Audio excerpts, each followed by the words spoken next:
en primer lugar, pues eso, agradecer a ASIL y a los ayuntamientos, hoy el Ayuntamiento de Lora, que nos permite pues trabajar, investigar y que esto tenga al final un fruto, que es publicar nuestro trabajo y ver recompensado dicho trabajo. La publicación que hoy presento se titula así: El ferrocarril, viaje a una nueva época.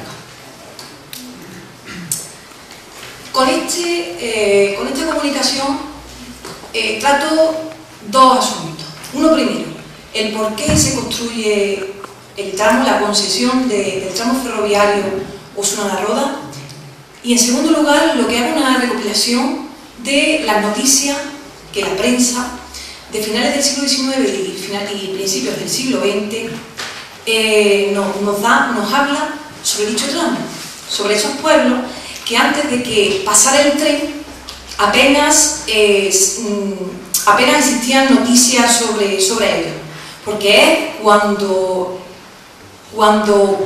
el tren pasa por esos pueblos, cuando la gente, la prensa, pues esos pueblos es cuando tiene la gente noticia de Agua Dulce, de Pedrera. Vamos.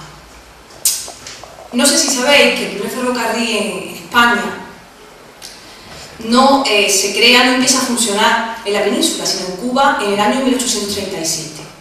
Habrá que esperar al año 1848, cuando se construye la primera línea Barcelona-Mataró. Pero los inicios del ferrocarril en España fueron muy lentos, y esto hace que en el año 1855 se promulgue la Ley de Ferrocarriles.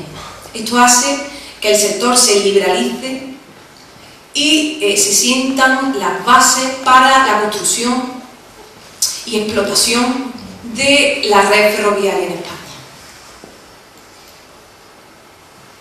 Antes de la ley de 1855, en Andalucía, la primera red que se inaugura es la de Jerez, Puerto de Santa María. Y antes de 1870, en Andalucía, la red ferroviaria se concentraba en la mitad occidental. ¿En base a qué? Pues en base a los intereses de las sociedades constructoras, o sea, a la exportación del cereal, de los minerales, cereal, mineral y aceite. ¿Cuándo se construye el tramo Osuna-La Roda? Pues el tramo Osuna-La Roda estaba incluido ya en el plan de ferrocarriles del año 1864. Pero no ese tramo, sino que ese tramo era fundamental, porque de esa forma se uniría Sevilla con Granada y con Málaga. Pero existían tres alternativas. Una primera, conocida o llamada como la más recta, era la unión de Osuna como Badilla, pasando por Martín de la Jara y tocando un poco el término municipal de Sierra de Yegua.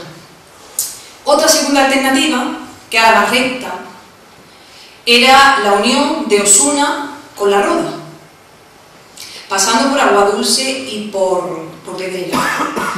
Y una tercera, conocida o llamada por entonces la más productiva, era esa línea pues tendría que pasar pues por Agua Dulce, daría una vuelta, llegando a Estepa, de Estepa a Casariche, y de Casariche pues habría una alternativa pasando por La Roda o bien directamente con Boadilla. Finalmente se optó por la más fácil, ese tramo de Osuna, Agua Dulce, Pedrera, La Roda. La concesión del tramo fue obtenida por don Jorge Loring en el año 1875. Y en el pliego de condiciones se estipulaba que las obras debían de comenzar en los primeros 6 meses. Puesto que no se iniciaron las obras en esos 6 meses, se le caducó la concesión, pero al año siguiente la volvió a pedir y se le concedió. Efectivamente, en febrero del año 1875, el tramo Osuna-La Roda empieza a funcionar, pero de la mano del llamado Los Andaluces, de la Compañía de Ferrocarriles Andaluces. Esta compañía estaba creada por el propio don Jorge Lorio, por su socio Joaquín de la Gándara, que aprovecharon la crisis del sector, porque muchas compañías invirtieron en la creación compañías y sociedades, en la creación de tramos, pero finalmente tuvieron que vender o tuvieron que dejarla porque no les interesaba. No tuvieron los beneficios deseados.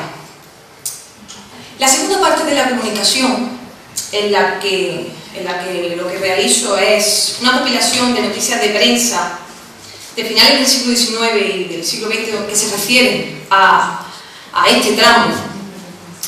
¿Y qué tipo de información obtenemos? Pues tenemos información, nos dan noticias sobre viajes, secuestros, accidentes, robos, incluso sufrió el tramo atentado.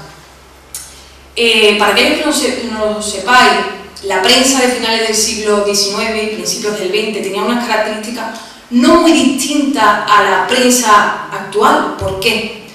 Porque la prensa del momento tenía mucha información variada, nutrida o alimentada por corresponsales provinciales, por las noticias ya telegráficas, y muchos noticieros tenían incluso dos ediciones, una por la mañana, matinal, y otra nocturna. Bueno, referente a los viajes, tenemos noticias y se hicieron eco varios periódicos sobre el viaje en tren que hizo la familia real, Alfonso XIII y María Cristina, regente, con un gran séquito y acompañados de Cánovas del Castillo, por Andalucía. Y en el tramo del viaje que hizo de Sevilla a Granada, que por entonces duraba 24 horas, se cuenta con que pasando el tren por estos pueblos fueron recibidos con gran júbilo. En Utrera y Nadal había mucha gente, lo mismo en Marchena y en Osuna, donde los andenes estaban cuajados de personas. Se dieron muchos vivas a los reyes y al presidente. En Pedrera gran entusiasmo, se dispararon cohetes, se echaron las campanas al vuelo. En La Roda mucha gente. También se narran viajes con menos publicidad, referente al ámbito nacional, como fueron otro caso. Pues el viaje que los capuchinos de Antequera, en que iban en misión a Pedrera y a Llena, y se narra en la prensa cómo fueron recibidos, que fueron recibidos con banda, con cohetes, la gente los acompañaba, en fin. Pues a pesar, sabemos que el ferrocarril sustituyó a galeras, a caballería, y como medio más seguro, y sustituyendo a los peligrosos caminos del momento. Pero no por ello se libró el tren de asaltos de bandidos. Fueron frecuentes los asaltos de bandidos, y en muchas ocasiones, y sobre todo en el camino de la Roda a Pedrera. Y cuando llegaba el tren a la estación de Pedrera se daban cuenta, el tren de mercancía, que la mercancía no estaba. Por ello, la Compañía de Ferrocarriles Andaluces en varias ocasiones tuvo que cambiar el horario del tren para que no verse sorprendido por el asalto de los bandidos. También el tramo Osuna-La Roda sufrió un conato atentado en una curva de la línea férrea entre las estaciones de Aguadulce y Pedrera. Una mano criminal había colocado varios trozos de hierro sobre raíles.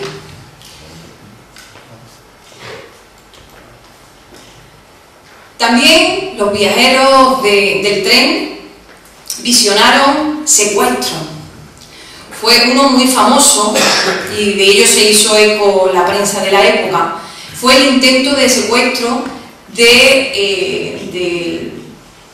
del natural de Cisneros, que vivía en Pedrera, a la que se le dedica la plaza de la iglesia, que se llama Don Guzmán y Andrés, y además se relata de una forma, en la prensa se relata este tipo de cosas como una historia, suceso misterioso visionado por los viajeros del tren, y además cuenta que hubo un intento, el criado de Don Guzmán y Andrés se pudo escapar, pudo avisar a la Guardia Civil. Hoy en día eso, que intenten secuestrar a alguien en un andén o en un tren y que le dé tiempo a alguien de avisar a la Guardia Civil, eso... Atentado, incluso hubo en el año, en 1911, hubo un conato de atentado entre Aguadulce y Pedrera, con motivo en relación a la huelga general convocada tras el segundo congreso de la CNT. No pasó nada. También hay noticias de huelgas de ferroviarios en el tramo. Esta de atrás era la estación de Osuna. Se relata una tormenta, no la llama tormenta la prensa, sino la llama un huracán, en el año 1898. Un huracán que afectó sobre todo a Pedrera, Aguadulce, Herrera, parte de Lora. Hubo 12 muertos, importantes inundaciones. Y sabemos de eso, ¿por qué? Porque afectó al tramo ferroviario, a la red ferroviaria. Que la prensa no se pone de acuerdo, porque en algunos, los datos oscilan. En algunas noticias, que ahí la especifico cuando se publique el acta, hablan de que eran 100 metros, fueron 100 metros los perjudicados, y sin embargo en otro noticiero nos hablan de que 22 kilómetros de vía estuvieron afectados por la tormenta o por el huracán.